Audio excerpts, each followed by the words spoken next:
shows Pam. Deborah, we're going to gather to talk about the Parsha, if that's okay with you. Yeah. It's good with me. Good with me. This is one of my favorite Parshas. I have 50 some odd favorite Parshas. Just about. Well, I want her to hear. We'll be quiet. Famous last words. Yeah.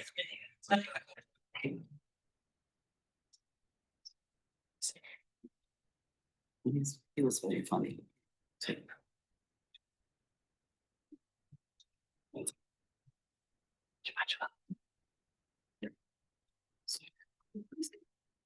Sir. Thank you. Can you hear me better? Yeah. Good. So I'm hoping that this will be an actual conversation. When I've done Parshat HaShavua, what I generally do is pitch the first ball and then someone hits it and it goes from there. So I'm going to try that. I have a couple things that I noticed in this week's Parsha that I want to talk to you about, and I want to hear your thoughts because I don't actually have answers for the questions I'm going to ask. The Parsha deal, which is Shlach Lecha, and it's found on page 840 for those of you who would like to follow along. The Parsha deals with a moment in our wandering through the wilderness in which the Israelites are told to send scouts into the land, translated either scouts or spies, but they go into the land, these people, and they are the big shots from each of the tribes. So you pick people who have some social prominence, some prestige. Presumably you do that because you think either they'll do a better job or you think when they come back, people will listen to them. And so they'll have a little more clout, a little more influence. So we're told the people and the tribes that they come from, and they're given instructions to go up into the land. And Moses asks a bunch of questions about what they should be looking for. Are the people weak or strong? Are the cities fortified or open? Is it a rich agricultural land or not? Moses kind of gives them a list of things to be on the lookout for so that when they're there, they'll know what to pay attention to so they can come back and give a good report. They give a report in which most of them say it's a fabulous place. The hummus is good. The saltwater pool in Tel Aviv is going to be amazing, right? They like it a lot, but 10 of them say the problem is it is occupied by giants. And they say famously, we look to ourselves to be grasshoppers, and that's what we look like to them. So they suggest saying no thanks to God and no thanks to Eretz Yisrael, to the land of Israel. The only two who give a different report are Caleb and Joshua, Caleb and Joshua. And those two say it's ripe for the taking and the land is rich and we should proceed immediately. And their report so stirs up the community that the community backs the majority. And the majority is not always right. Then as now. So they see that as a criticism of Moshe, which they make explicit. What kind of a no good leader would make us go to all this effort simply to put ourselves in danger from a position we should retreat from? And so they criticize Moses publicly. They say no to God's offer to take the land. God then gets angry, as God does in the Torah, and God says, I'm going to wipe them out. I'll just start over with you, Moshe. And Moses, to his credit, says that's a serious PR mistake. If you do that, that's all people will know about you, is that you wipe out your followers. And so you should not do that. You should forgive these people. And God famously says, we quote it every Yom Kippur, I have pardoned them as you have said. But here comes my question for you.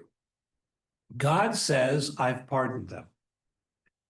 And then God says, but I'm so angry that none of them are now allowed to live to enter the land. Your carcasses, he says, will fill the desert. This is after having pardoned them, which is to say, after having pardoned us. So the first question I want to ask for you to talk about is what's going on? What does God mean when God says, I forgive you, and then immediately turns around and says, y'all are going to drop dead here because there's no way I'm letting you in the land. And to make it clear that this isn't just, well, biologically speaking, you're going to die here anyway. God says, Caleb and Yoshua, they will live long enough to enter the land because they did not rebel, not against me and not against Moses. So here's my question to you. Did God really forgive them? What kind of forgiveness is this kind of forgiveness?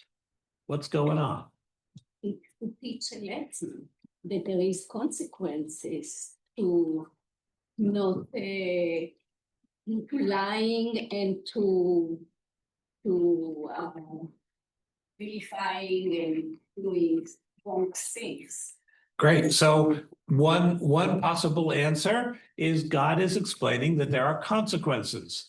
Just because you are forgiven doesn't mean you go back to where you were before you committed the error.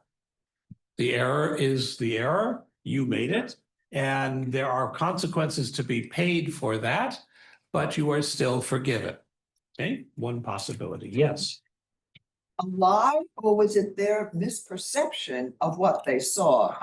Because for them to lie, what was the reason for lying? Great, good point. Tell me your name. Linda. Linda. So Linda raises, it's not necessarily that it was a lie. I agree with you. I don't think it was a lie. I don't think they were being insincere. They were just wrong. Right? They did have something to gain. They were leaders after all, and they could, if they went into the land, they might not be the leaders still. Okay, so maybe let's slow down because these are all very important points, right? Let's hold into one possibility is that they're being punished for being dishonest, but there's no evidence for that in the Torah. Right? Nothing in the Torah suggests that they were telling what they thought was an untruth. What they were telling was a rejection. God had said, take the land, and they said, not happening. And then they turned that into a criticism of the leadership of Moses and Aaron and Miriam. And that we've seen before, and we'll see again in the Torah, leads to disastrous consequences. So it's insubordination, both of Moses and of God, but not necessarily of dishonesty. Right. So one of the things that it raises that I want to hear your opinions about, and I got you. We can only talk at a certain tempo. Actually, that's not true. This is a synagogue. We could all talk at the same time. But let's save that for when I give the sermon. Right. So one of the consequences and something to think about is there are areas of Jewish law in which you can be right and yet you are still punished, meaning you're not being dishonest.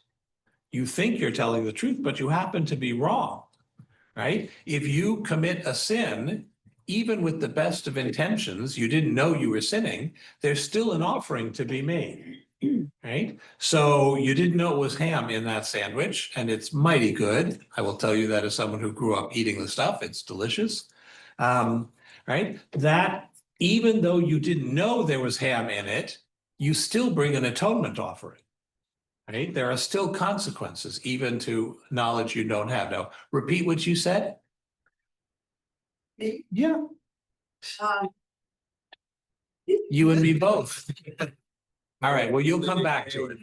and they were- Oh, that's it.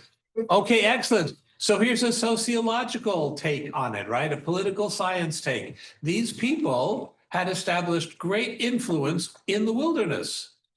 And maybe part of what made them so scared about moving forward is that they risk losing their status, right? Maybe in the new world, they won't have the same influence that they had in the past. And so that leads them to say, no, let's resist the change. We have that all over the place, right? Lots of people. Well, let me sidestep that little hand bomb. By saying that one of the challenges of any organizational system is you ask the people who have benefited from the current setup to change it on behalf of people who are not yet there. So when you ask a synagogue board to make changes so that the unaffiliated will come in, you're asking the people who actually like the current system and benefit from the current system, and it's actually working for them just fine. Thank you very much. And you're asking them to throw that out on behalf of people who haven't yet contributed to the budget, shown up, crossed the threshold. That's a big ask. When you ask a congressional representative to reform the congressional method of power allocation, you're asking people who have mastered that system to chuck it for the more marginal Congress representatives. That's a tough ask.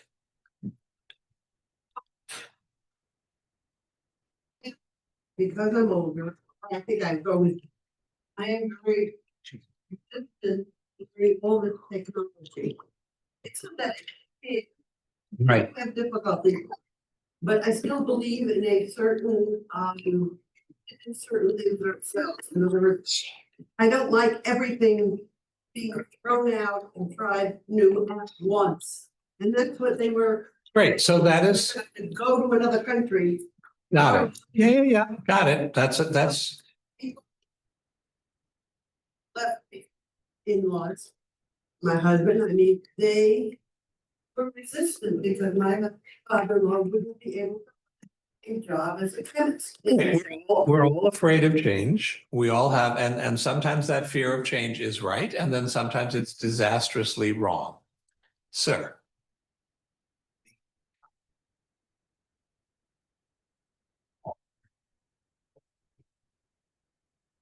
Yeah.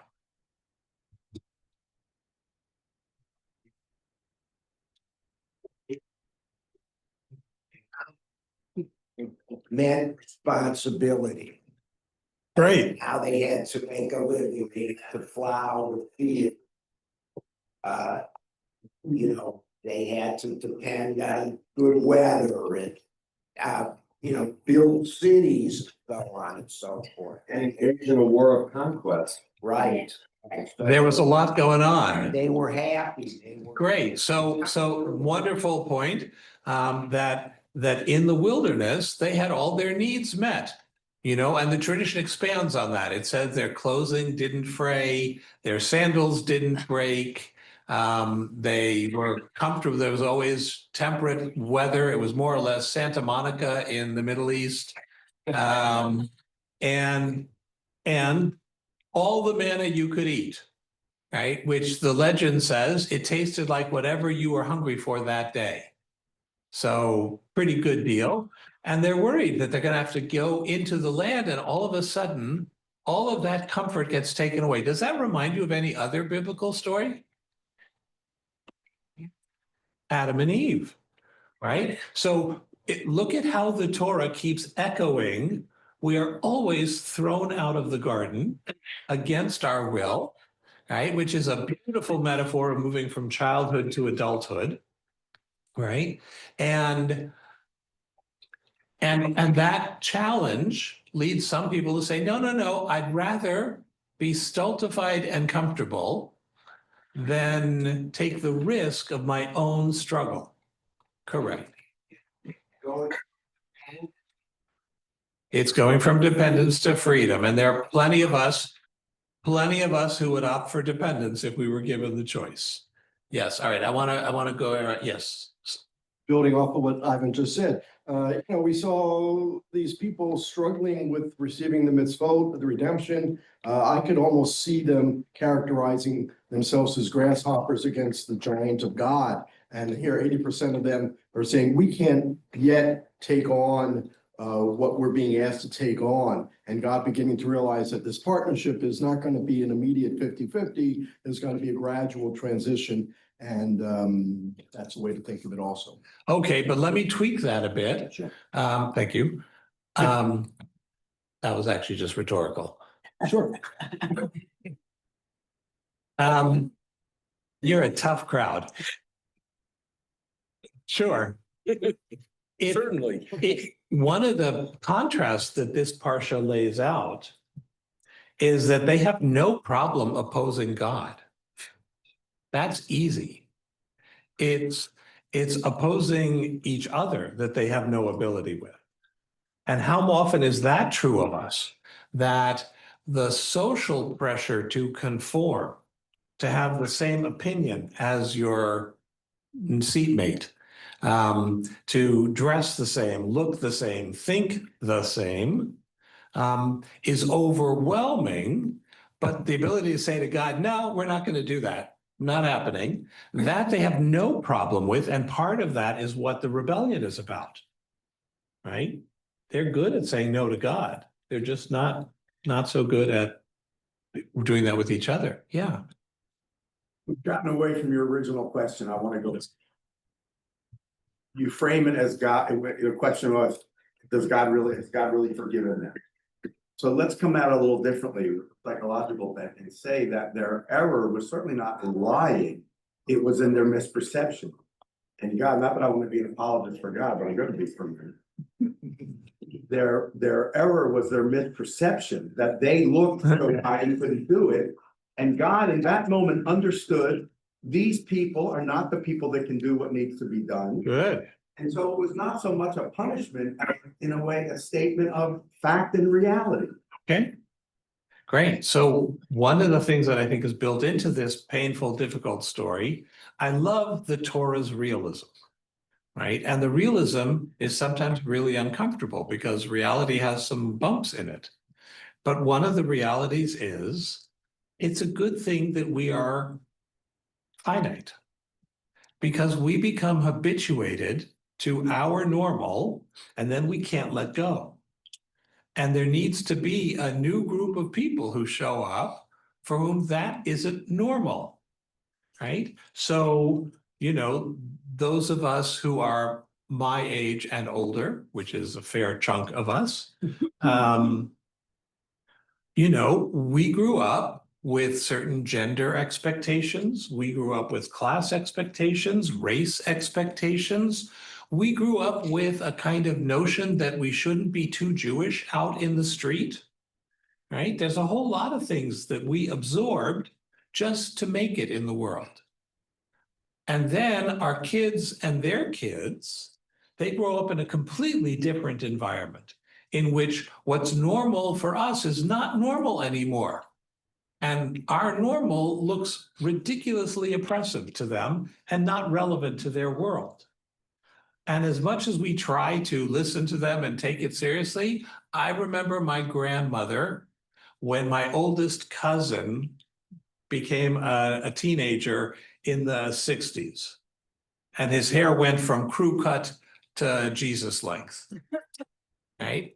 And she just couldn't get over that. She could not let that go because she was reflecting her childhood, right? So I wonder if the spies here are indicating, and the Israelites' response is indicating, these people were so immersed in Egyptian slavery that they couldn't liberate themselves to the mindset necessary to build a society.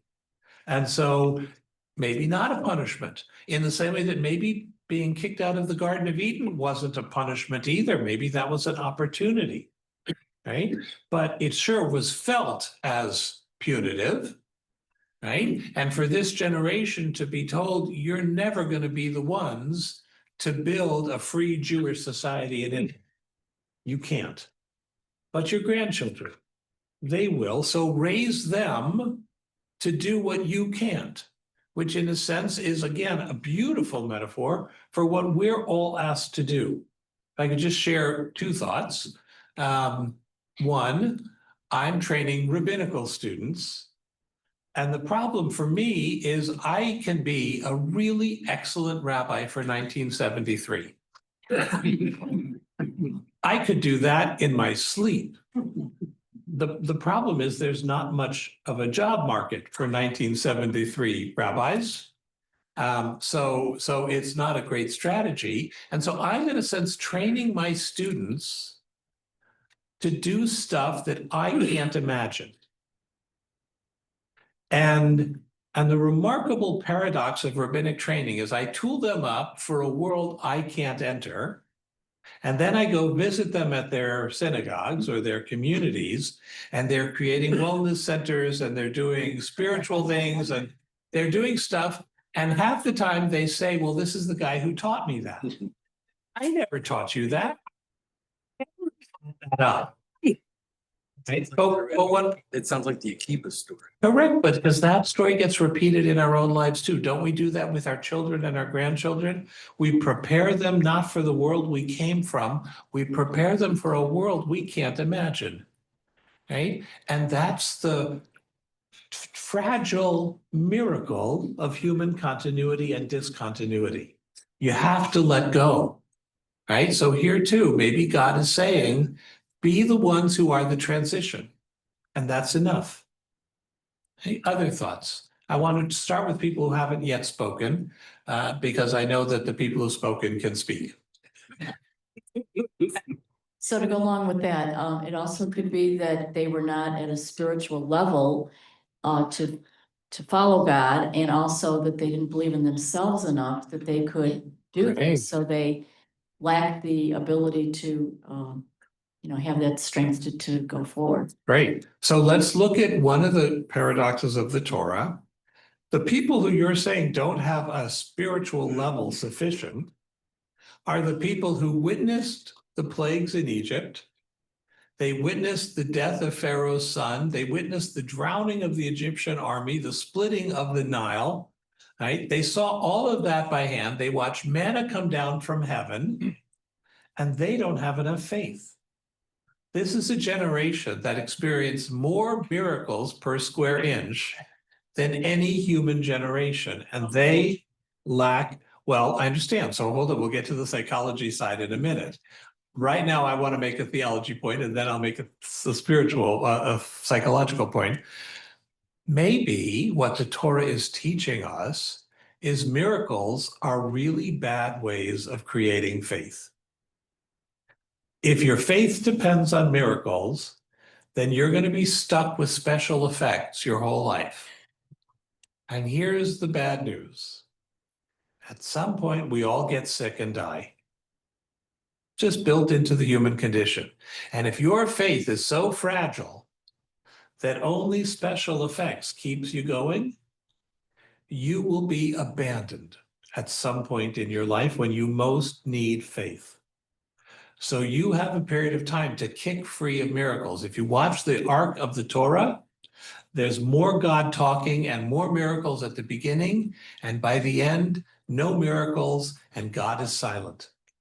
Because the Torah is preparing us for the actual world. Make it on your own, and you'd better have a faith deeper than special effects. Second of all, you both pointed out the psychological. I want to highlight that. They said, we appear to ourselves like grasshoppers, and that's what we must have looked like to them. Don't we do that all the time? We take our own internalized sense of our own shortcomings, and we assume that's the filter through which everyone sees us. We're the ones making that live in the world. right? Most of the people who meet us, that's actually has nothing to do with what they're thinking about you. They don't know about your childhood insecurities, your rotten teenage years, your struggles with, they don't know any of that. They're just seeing you as, oh, yeah, this is a nice person. I'd like to get to know them. But we bring to the table all of the bruises that we've encountered in life, and we presume and we filter their responses through those perceptions. We all do that, don't we? And that's how we subvert ourselves. We're the ones keeping alive our traumas because we keep reenacting them in new situations.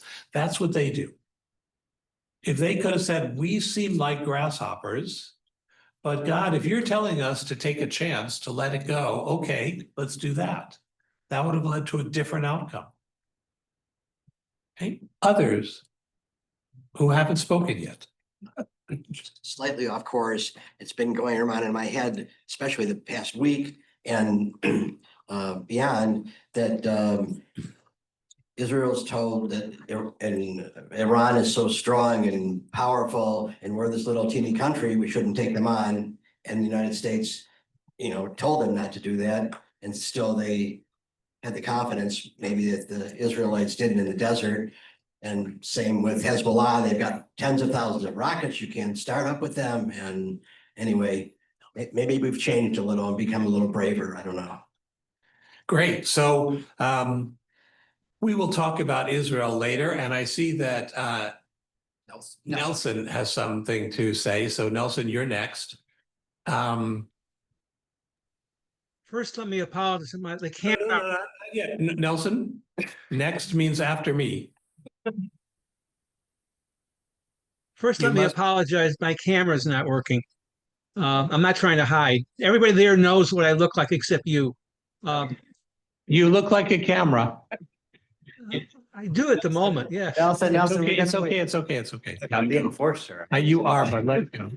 Very intimidating. Go ahead, Nelson. All right, we're ready for you. Go ahead. So maybe also God's beginning to recognize he has to let go. He's going about humanity in the wrong way. And part of what he's trying to do is introduce either a last attempt or maybe can I relate to you? Or maybe a first attempt of a new way of doing things. Beautiful. So let's assume the Torah is as much about the education of God as it is about the education of Israel. God has never worked with humanity before. God has never worked with Jews before, which are the most intensely human group of humans, right? So God is figuring out how to help maximize our possibilities of success. And maybe here, this is the moment where God says, oh, each generation contributes what it can, but no generation finishes the task. And so maybe this is what this generation can do, and then there'll be work for the next one too. Good point, right? I definitely see the Torah as portraying, and the Tanakh in general, not only the education of Israel, but also the education of God. Yeah. So the Israelites, so they saw all these miracles. And the last one, of course, being the Red Sea, the whole Egyptian army drowning. Why can't God continue doing the miracles? All of a sudden, he says, I'll take you out. I'll do this, everything else.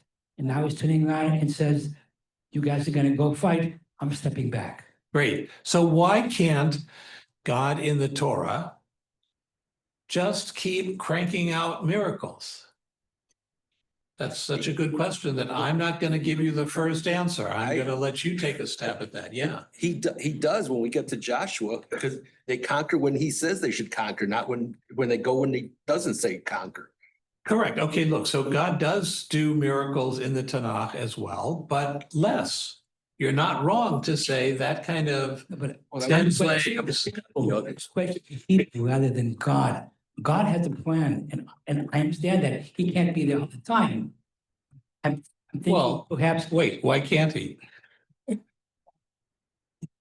You know, what else is his job description, you know? It's in a parallel universe. Create the world and then take care of us. Isn't that the whole job description? If this were a committee evaluating him for a new contract, I would have some concerns I'd want to raise. But what I'm saying is the people are saying they look like grasshoppers and everything else because all of a sudden they're asked to do something when they've gotten so Great, but maybe. upon God's miracle. I understand. So maybe what God is realizing and what the people are realizing is if you train people to need miracles, they will look small in their own eyes. Right? At some point, you say to your kid, you can do this. I'm not going to take care of it for you. You figure it out. And there's a part of the kid that resists that. I'd like you to take care of it. I have a 92-year-old mother, and I resent the fact that she doesn't fix all of my life's problems. Right? But sooner or later, I'm now 66, and she keeps telling me I need to take care of my life on my own. And I'm coming around to that slowly, but I'm still resistant. Right? Maybe this is God saying to the people, not for me, I can crank out miracles, but if I do that, that keeps you tiny. And you need to be competent in your own mind. I need you to be the kind of people who, if Iran is a problem, you don't wait for me to fix it. You fix it yourself, right? And maybe that's part of what's going on in this story. Yes. Maybe that relates to this. I'm not loud enough, huh? It relates to this sort of metaphor of growing up. Because when we're children, much like the generation in the wilderness, you know, the meals appear on the table without any much effort on our part, unless we're given certain chores to do. But again, that's all within a kind of a low level of responsibility, relatively speaking. And when we're 5, we rebel intensely against that. Oh my God, it was here before and I didn't have to bring the plates to the sink. And in a sense, that seems to be what the Israelites are going through.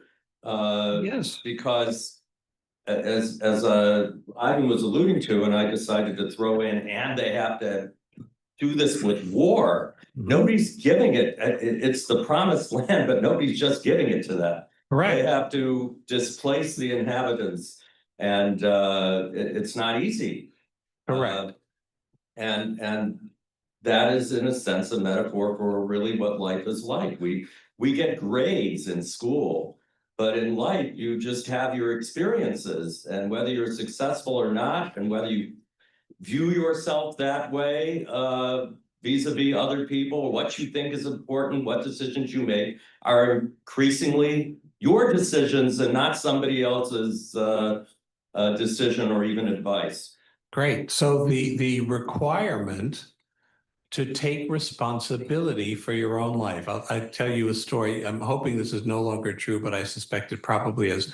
When we had our twins, and I would from time to time have to go shopping in the supermarket for my family so that they would eat. I would get stopped by congregants who would commend me for being so helpful to my wife. No one ever stopped my wife in the supermarket to congratulate her on being so caring for me, right? Because the assumption, of course, is that the wife does all the cooking, all the cleaning, all the shopping, and every now and then the gracious husband helps out, right? With his own children, his own meals, his own life, right? Maybe this is part of that educational arc that we're asked to be on. Maybe this is a world in which men aren't helping the family, men and women are raising the family, which means we're all rolling up our sleeves and doing whatever needs to be done. But that's a very different attitude. And you're right, the land isn't given to us. It's promised us. And God promises us that we won't go to war unaided. But we have to go to war, and we have to have strategies, and we have to be able to win the battles. And that's on us. Right? And there too, we're being weaned away from a miracle mentality, which is one of passivity and being infantilized. right? And the Torah won't let us be infantilized. You will take responsibility for your own life, like it or not. What else? What other insights you got? Yes. You touched on the history. What responsibility do we have to remember our history? We say in the prayers, we always make sure it's Elohei Abraham, Elohei Yitzchak, Elohei Yaakov. Okay, but you're sort of hinting that we should. I'm getting the hint from this discussion that the past is gone. We've got to forget it. No, to the contrary. The past is never gone. We carry the past inside us, right? The past is never gone, right? And the past, if it's properly studied, can be a source of great information that will give us options for the future. But if your relationship with the past is simply to replicate it and hold on to it without allowing for change, then you're using the past badly. When I was in college, I took a history class from a professor who had written a book on the lessons of history. And he claimed that the problem of American foreign policy is that we were always fighting the next war as though it was the previous war. So we fought World War II as though it was World War I. We fought the Korean War as though it was World War II. We fought the Vietnam War as though it was the Korean War. We're always regurgitating the last war, which is not the appropriate strategy for the war coming up, right? So learning from the past and holding on to the past are two separate things, right? Like it or not, our God is future-oriented, right? Yud He Vav He is the future tense of to be, right? And we are commanded to prepare a Judaism armed by the past, but preparing for the future, right? And that's a difficult attitude to have. I just want to see if there's anyone who hasn't yet spoken who has something to say. Yeah.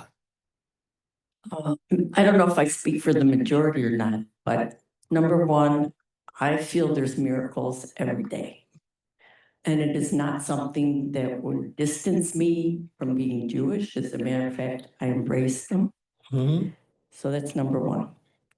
Number two, I feel that that for me, Judaism is the past, connecting with it, and the future. Definitely, I feel you need both, right? And you do have to live in the real world. And the third thing that I find with Judaism is you do have to make the effort. You have to put yourself out there. And maybe some of you have had this feeling or this occasion. You know, you've struggled, you've tried X and Y and ABC, and you get to the point where you hit a brick wall. And then you know what I do? I leave it up to God. And then I just feel, okay. And by some miracle, it gets resolved. So wonderful. So let me affirm, I also live a miracle-filled life. But the miracles aren't special effects, right? If I try to walk through a wall, I'm going to hit the wall, right? Correct. So what I turn to God for is clarity about what I should do next, or the strength to do what I'm clear should be what I do, or the ability to connect to me with someone who I need a stronger connection, right? And I feel God's presence in my life all the time, right? So I'm in no way not suggesting that the world isn't full of what we think of as miracles. Miracles are just reality we don't have an explanation for. And I think, honestly, we'll never have an explanation for. I also wanted to mention many times, let's say a good example is you are in nature and maybe you're someplace like the Grand Canyon or some enormously amazing. And you know how you just feel like a speck when you think of the grandeur of life? Yes, But it's not it's not a condescending feeling. correct. It connects you to the whole world and to God. Yep. Just knowing, even though you're one little tiny portion, you're still part of it. And it's very, I find. It's humbling. Good. It's humbling and liberating at the same time. And right? gratitude. It makes you feel very Correct. grateful to be a part of this universe. Correct. So, there's a wonderful Hasidic teaching that you should carry two messages in your pockets. One message is, I'm dust and ashes, and the other is, for me, the world was created. Right? And that duality is, I think, the essence of Jewish religion and Jewish spirituality. But miracles empower you to rise up as you need to. They're not about passivity. And so even when I turn something over to God, which I do on a regular basis, it's not so much, I'm going to sit down and you're going to fix this. It's tell me what I need to do. Show me where I need to show up. Help me to see the way through. And those are the prayers that Moses makes, and those are the prayers that Joshua makes. All right, there's an important role for our activity that miracles make room for. Okay, others, I still want to, anyone who hasn't spoken yet gets to go first. Okay, in which case we have some Vatikim. So you're going to speak and you're going to speak, and then you didn't speak yet. Well, please take the mic. I guess my question also becomes also how much of this is creating boundaries, and maybe God's just trying to create boundaries. You are, I feel like, a psychological, like you are allowed to forgive somebody, but also still create those boundaries. Just because you forgive somebody doesn't necessarily mean you allow them back into your life. And the same way capacity that they were before. And sometimes that forgiveness is more about your own self-healing rather than for the other person. Beautiful and very important teaching, right? Just because I'm not going to carry anger towards you anymore, I'm going to let the anger go. That doesn't mean I suddenly let you back into my life. These are two totally separate questions. I'm not angry. I wish you all the best. I wish you to go out and live a fine and satisfying life. But I no longer have an opening in that category that you used to occupy. I am moving on, right? And that ability to protect yourself with those kinds of boundaries is very important. And maybe what God is saying, the way I acted in Egypt and now was to get you to this moment. But from here on, you're going to have to take a greater role. And I'm doing this not just for me, but for you. You actually have great capabilities. And if I continue to do thunder, miracles, hail, lightning, special effects, you'll never know that. So I need you to be grown-ups out in the world. Yeah. I have two things to say about the Holocaust, for example. I was born in a DP camp to Holocaust survivors. The people who came from the Holocaust, they were all looked down by other people who never went through the Holocaust. You were weak, you never fought.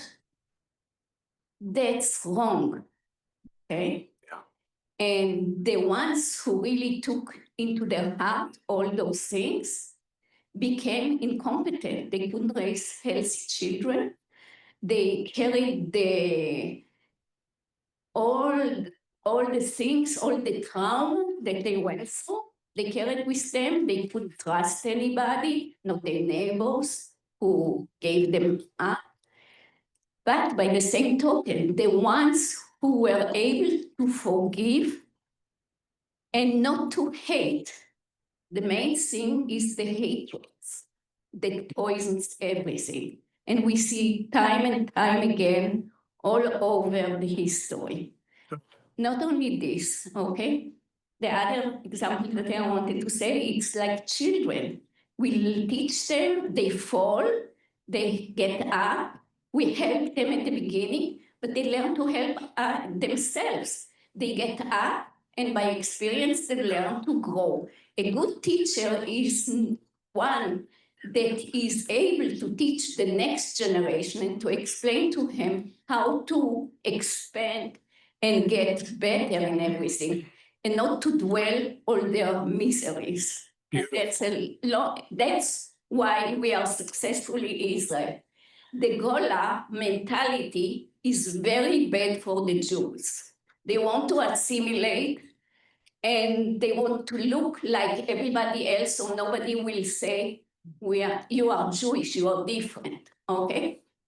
But it's wrong, it's wrong. We are a special kind of people. And we are dwelling about love, not about vengeance and about hatred. And that's something I try to explain to the people.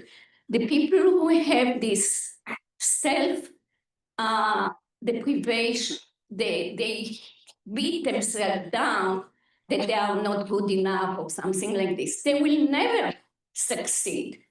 And I agree with you. I always in my profession, always ask God to help me to find the right way. Thank you. So I want to highlight a couple things you said. There's a wonderful book by Wendy Mogul called The Blessings of the Skinned Knee, right? And parents who don't let their children ever get a skinned knee raise monsters, right? So the challenge is to let the kids skin their knee and then teach them it's not the end of the world. You'll be okay. Your knee will be fine, and I'll get up and break something else. Right? And that's really an important thing to bring into life. And we do that too. The only thing I want to differ with is you keep doing either or in ways that I don't think are necessary. So those people who came out scarred by the trauma of the Holocaust, I believe were actually unbelievably strong.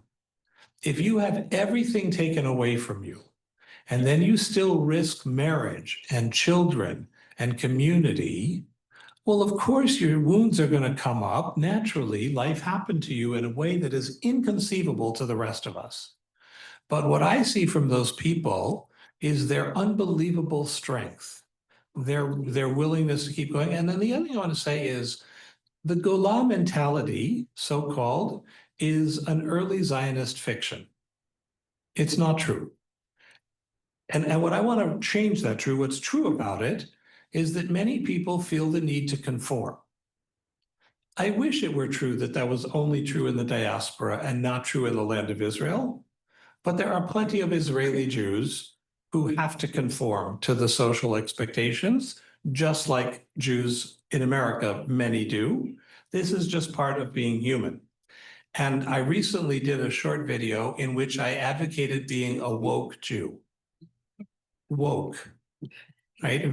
I used a very controversial term, but I said we need Jews who are woke, W-O-K-E.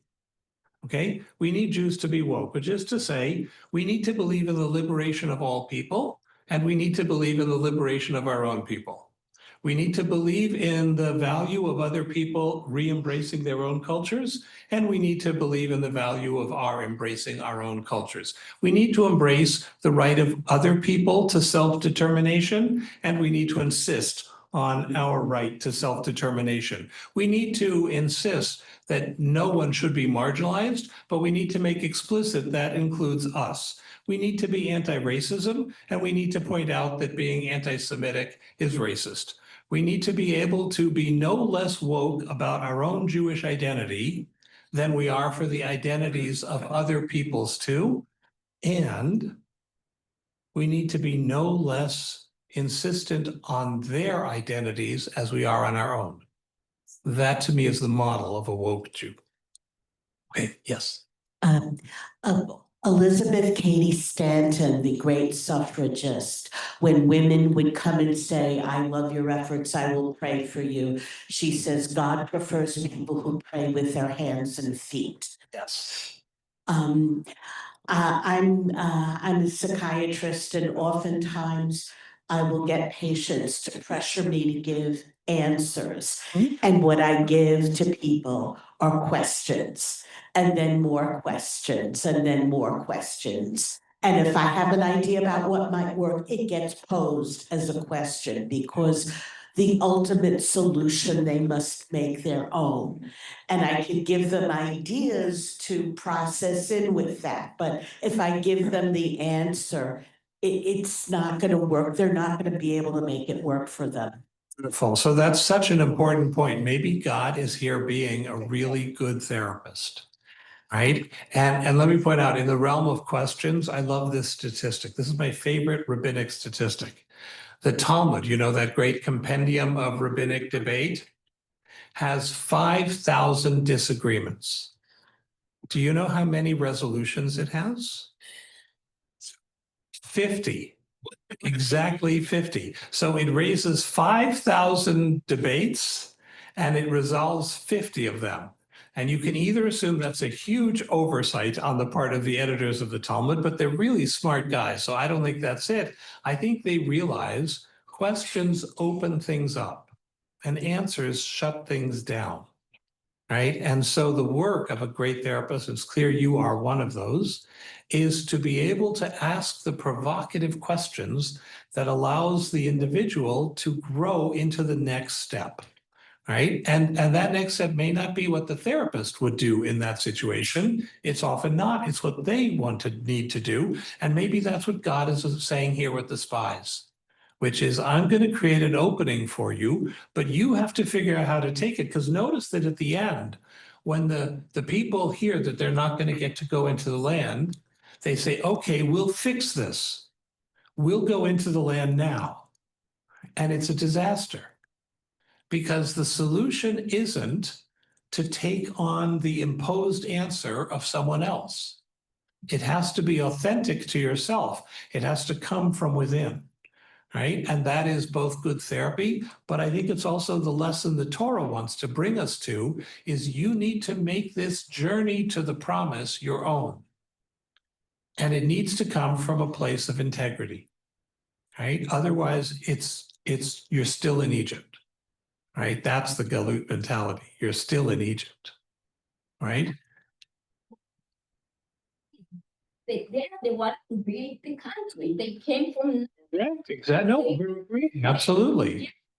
The Palestinians were sitting there and waiting the whole world to help them. Let's leave the Palestinians on their own. At the moment, I would like there to be peace for all people in the Middle East. And I think that's where we should stay as a people. Any last thoughts before we get to go to services? Yeah. Can I have a microphone? I thought we should have a microphone. Okay. Voice is not good. You deserve a mic. Okay, well, I don't know if it fits in with the theme of what you've discussed, but from my point of view, the most powerful part of Judaism with me is the Jewish community. This is what I've grown up with, which has helped me integrate into this country. And I've learned with time, when I talk about this, I no longer talk about growing up Jewish in South Africa or anything like this. I have to talk about my growing up, which is unique and different from anyone else. Yeah. My brother is 10 years younger than me, and we were talking at his 75th birthday recently, and we went over this. We have totally different Jewish community upbringings because of the difference. Mine was very special. Shul, it's not so much the prayers, it's always been the community singing with everybody and participating. We used to do things that weren't very Jewish. You went to Shul, came Torah time to go out. Someone had to hold the Torahs, the rest of you went out and played soccer, and you came back and carried on with the service. In the afternoon, when we were younger, we actually went to the movies or to the sports field. But when we were older, under the influence of one unique man from my generation, who became very religious, we went to Zmirot and we did other things that were more Jewish. But basically, this one individual, my age, made us all religious. He made the rabbi teach us stuff. We stayed on at Cheder after Bar Mitzvah. We actually ran the services. It was all due to this one unique person. Yeah. And my brother never had any of that. He has a very different view. Wonderful. So part of what we can take out of both this parsha and about your life, and we're going to draw it to an end here, is the incredible importance that Torah places on community, right? That no Jew is a Jew alone. And that we all of us have a sense of rootedness. Look, I can fly to a destination place like Cleveland. The envy of everyone in Bel Air right now, that here I am and they're stuck. I'm glad you get it. And it's my service.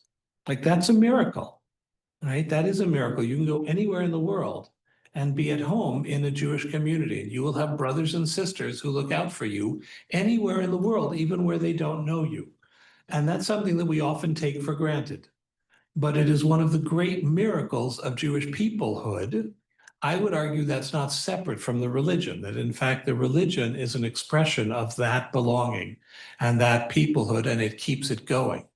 But you're absolutely right. It's my brothers and sisters who I haven't met yet, who are the fabric of my life. Thank you all for the chance to study this parsha. There's a service going on that we should be part of. So I want to invite you to help yourselves into that service. Shabbat Shalom.